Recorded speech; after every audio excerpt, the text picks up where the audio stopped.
Wangmagwi, or The Big Devil as it's known, is a South Korean film from 1967 produced by Segi Trading Company that features a giant monster, also referred to as a kaiju. The film is independently produced, which is a part of its appeal, and it was merely shown at a few Korean film festivals. At one point, it was thought that only 3 copies of the film existed, all of which were used to showcase the film at festivals. The storyline follows the titular character, who emerges from a UFO and begins rampaging through Korea. At one point, the Korean people unitarily try to stop him, but fail to do so. The Big Devil eventually meets his end through self-destruction while fighting the Korean forces. For decades, this film was considered to be lost forever, as the only available version was a short, 15-second clip posted on the YouTube channel called Funky Fresh. But now, in June of 2022, SRS Cinema acquired the rights to the film, fully restored it, and released it on January 13th, 2023. Fans of the genre can now fully appreciate this classic and unprecedented piece of cinema. The Jenny Jones Show was a popular American daytime talk show hosted by comedian Jenny Jones. In 1995, it became infamous due to an episode titled Same-Sex Crushes, which led to a tragic event. The episode, filmed on March 6, 1995, featured Scott Amadur revealing his romantic feelings for his co-worker, Jonathan Schmitz. Schmitz, who had assumed a female colleague had a crush on him, was visibly surprised. On stage, he laughed off the revelation, stating he was definitely heterosexual. Interesting, very interesting.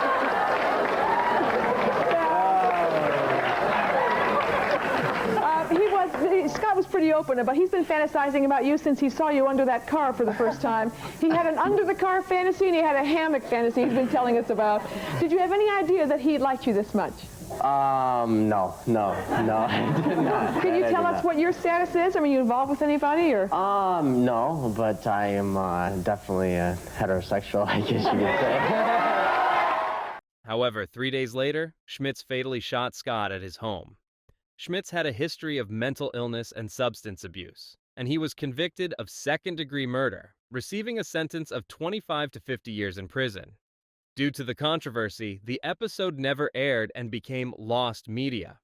However, portions were shown during the trial and in various documentaries. Then, on January 21st, 2023, a Reddit user named Underclass King discovered the full episode on Court TV's website.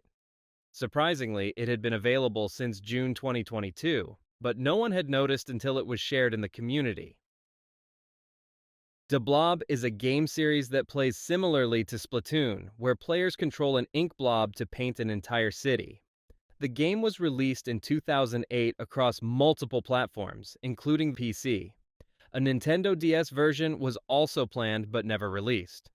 The game's developer, Helix, was shut down in 2008 due to financial struggles at its parent company, THQ, leaving the DS version unfinished. No footage or screenshots surfaced for years, making it officially lost media. That changed on January 21st, 2023, when YouTuber Rebel Taxi obtained a copy of the unreleased game. He showcased gameplay footage, revealing that the first level was playable, but the second level was riddled with glitched text boxes and frequent crashes. The game only contained 3 levels and a few mini-games, though more may have been planned. Rebel Taxi even uploaded the game file for others to try on an emulator, bringing this lost title back to life. You Can't Do That on Television was a Canadian sketch comedy show that premiered on CTV on February 3, 1979. It later aired on Nickelodeon on January 2, 1982, and ran until May 25, 2007, 1990. Over its run, the series produced 144 episodes and 2 specials, created by British producer Roger Price. The show was known for its skits featuring a young cast and for introducing the famous green slime that became a Nickelodeon trademark. While most of the episodes survived, episodes 124 through 138 of Season 9 were missing for years. Then, on January 17, 2023, a user named AKF posted a link to the missing episodes. Another user, the Wacky Diner, pointed out that looking cool and science were still unaccounted for, but just 11 days later, AKF returned with the final 2 episodes. With that, the entire series was recovered.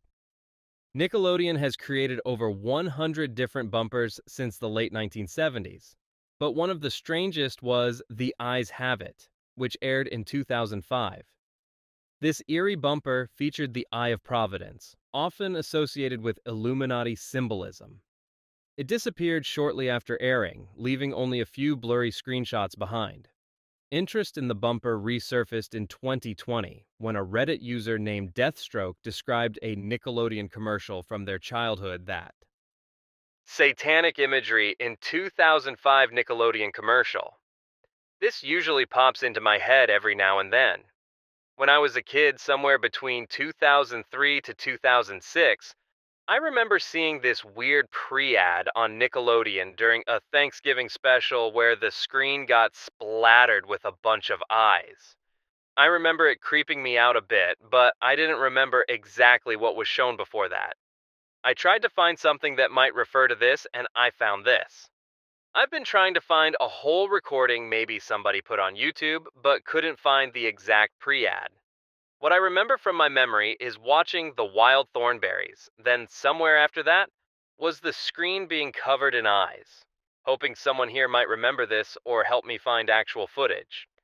Another Lost Media Wiki user, Allabout182, provided additional details recalling that the bumper.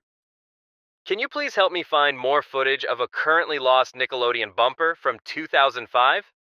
It has become known on the internet under 2 different nicknames. The Eyes Have It talent show. Basically, the bumper consisted of a girl walking onto a stage where she flips her eyelids inside out. Then there is the sound of applause. The girl then proceeds to walk off the stage, and the 2005 Nickelodeon Splat logo appears on the screen, with a bunch of random styles and shapes of eyes flying around the screen, around the Splat logo.